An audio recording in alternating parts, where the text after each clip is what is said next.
Every morning, just before 6, David Nakamura backs his white Tesla Model 3 out of a modest garage in suburban Sacramento. He bought the car in late 2021, not because he was particularly passionate about electric vehicles, but because the math at the time seemed irresistible. 3 years and 50,000 miles later, he has kept every receipt, logged every charge, and tracked every dollar spent on the car with the kind of obsessive detail that would make an accountant proud.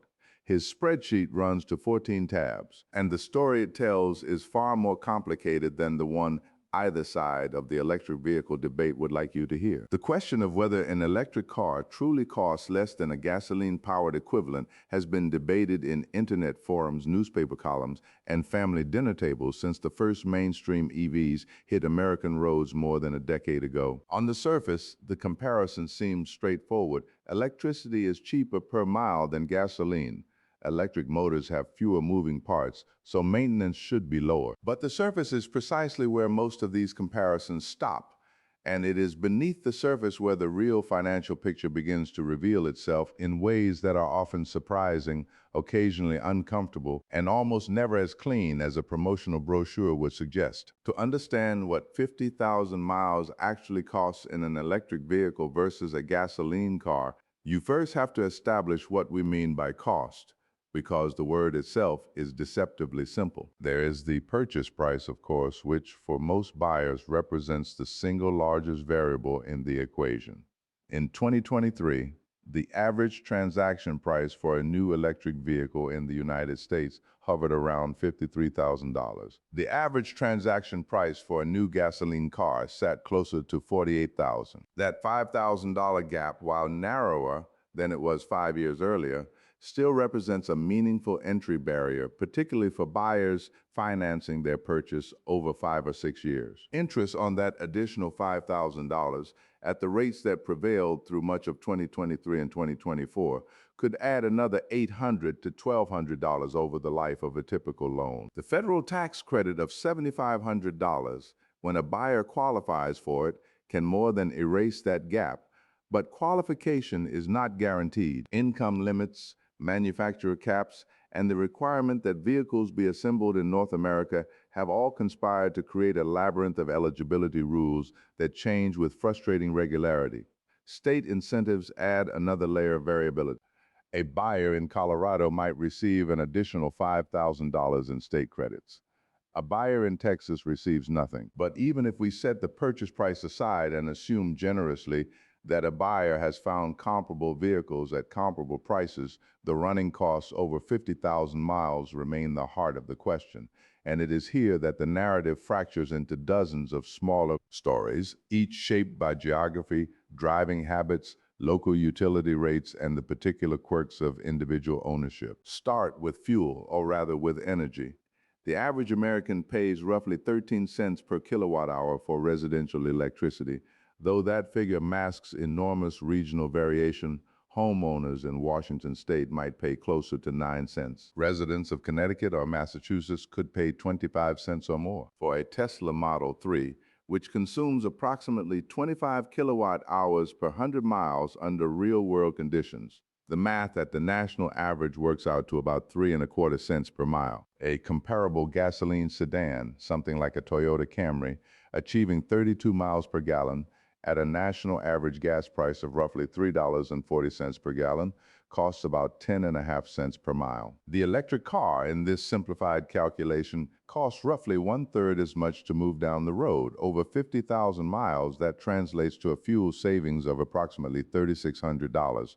It is a real number, and it is significant. But this calculation assumes something that a surprising number of EV owners do not fully anticipate: that most of your charging will happen at home. David Nakamura charges at home about 80% of the time using a level 2 charger he installed in his garage for approximately $1,200, including the electrician's labor and a minor panel upgrade. That installation cost is itself a hidden variable that rarely appears in the glossy comparison charts. For apartment dwellers or homeowners with older electrical panels requiring substantial upgrades, the cost can climb to $2,000 or $3,000. For renters without access to dedicated parking, home charging may not be an option at all, which pushes them toward public charging networks where the economics shift dramatically. Public level 2 charges typically cost between 20 and 40 cents per kilowatt hour, roughly double or triple the home rate. DC fast chargers, the kind you use on road trips or when you need a quick top-up, can cost anywhere from 30 to 50 cents per kilowatt hour. And some networks charge by the minute rather than by the kilowatt hour, which penalizes vehicles with slower charging speeds. At 40 cents per kilowatt hour, that Tesla Model 3 now costs 10 cents per mile for energy, essentially identical to the gasoline Camry. A driver who relies on fast charging for even 30 or 40% of their total energy consumption will find their fuel savings eroding considerably. For the small but real segment of EV owners who have no home charging access and depend entirely on public infrastructure, the per-mile energy cost can actually exceed that of a gasoline vehicle, a fact that the industry has been slow to acknowledge publicly. Then there is the question that haunts every prospective EV buyer, often in the form of a single word whispered with a mixture of anxiety and skepticism: maintenance. The electric vehicle industry has long promoted the idea that EVs require dramatically less maintenance than gasoline cars, and in the broadest sense, this is true. There are no oil changes, no spark plugs, no timing belts, no transmission fluid, no exhaust system to corrode. The brake pads on an electric vehicle last far longer than those on a gasoline car because regenerative braking handles the majority of deceleration.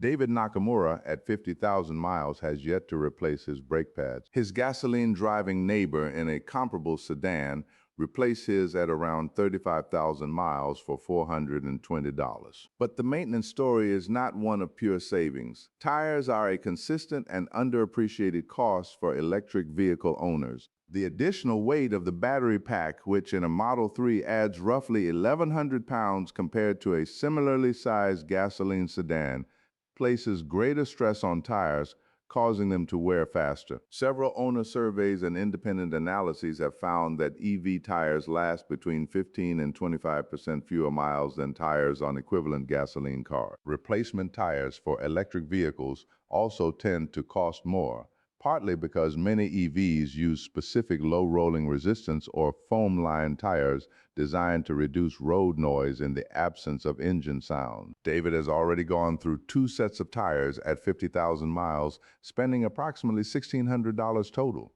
His neighbor driving the same distance has replaced his tires once for about $700. The difference, roughly $900, is not catastrophic, but it chips noticeably at the maintenance savings that was supposed to be one of the electric vehicle's strongest selling points. There is also the matter of the 12-volt battery, a component that both electric and gasoline cars share, but that in Tesla's has developed a somewhat checkered reputation. Earlier Model 3 and Model Y vehicles used lead-acid 12-volt batteries that proved prone to failure, sometimes at inconvenient moments, and sometimes requiring a tow because an EV with a dead 12-volt battery cannot unlock its doors or engage its drive systems in the normal way. Tesla has since switched to lithium-ion 12-volt batteries in newer models, which are more durable, but replacement costs remain higher than the $30 lead-acid battery you might drop into a Camry at an auto parts store. These are small costs individually, but they accumulate in the accounting of 50,000 miles, and they complicate the clean narrative of an electric car that simply never needs service. Insurance represents another category where the electric vehicle's cost advantage evaporates and in many cases reverses. Insurance premiums for electric vehicles run approximately 15 to 25% higher than for comparable gasoline cars, according to multiple industry analyses. The reasons are intertwined. Repair costs for EVs are higher because body damage can involve expensive battery pack inspections or replacements because aluminum and composite body panels cost more to repair than steel, and because fewer body shops are certified to work on high-voltage systems, reducing competition and keeping labor rates elevated. The battery pack itself, typically the single most expensive component in the vehicle, sits in the floor structure and can be damaged by road debris or even moderate undercarriage impacts, leading insurance companies to sometimes total vehicles that might otherwise be repairable because the cost of battery assessment or replacement exceeds the car's value. Over 50,000 miles, which for an average driver represents roughly 3 to 4 years, the insurance premium differential can amount to $2,000 to $4,000 depending on the driver's location, coverage level, and the specific vehicles being compared. The insurance issue feeds into a broader and more uncomfortable truth about electric vehicle ownership costs, repair expenses. When nothing goes wrong, an electric vehicle is remarkably cheap to maintain.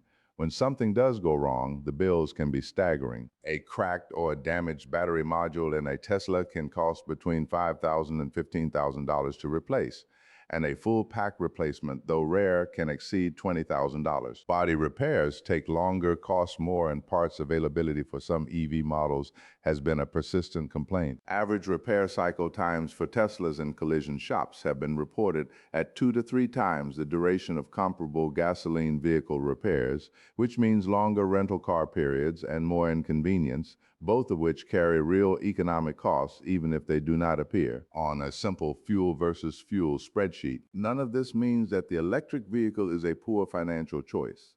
It means that the financial case is conditional, dependent on a constellation of factors that vary enormously from one owner to the next. For David Nakamura, who charges at home in a state with moderate electricity rates, who drives primarily in suburban and highway conditions, who has not had any major repairs, and who qualified for the full federal tax credit, the total cost of ownership over 50,000 miles comes out roughly $3,000 less than what a comparable gasoline sedan would have cost him. That is a real savings, but it is smaller than the $8,000 to $10,000 advantage that optimistic projections often promise. For a driver in a state with high electricity rates and no state incentives, who relies on public charging for a significant portion of their energy, who drives aggressively in ways that accelerate tire wear, or who has experienced even one moderately expensive repair, the calculus can flip entirely, making the gasoline car the cheaper option over the same distance. There is also the dimension of depreciation, which is the single largest cost of owning any vehicle, and the one that most comparison articles treat with the least nuance. Electric vehicle depreciation has been volatile and difficult to predict. In 2021 and early 2022, used EVs held their value exceptionally well, bolstered by high gasoline prices and constrained new vehicle supply. By 2023 and into 2024, a series of aggressive price cuts by Tesla and increasing competition from other manufacturers caused used EV values to drop sharply. A Model 3 purchased in 2021 for $47,000 might have been worth only $26,000 or $27,000. 3 years later, a depreciation of roughly 40 to 45%. A comparable Toyota Camry purchased at the same time might have retained 55 to 60% of its value. That depreciation gap, potentially $6,000 to $8,000, dwarfs the fuel savings and represents the single most important financial variable in the entire comparison.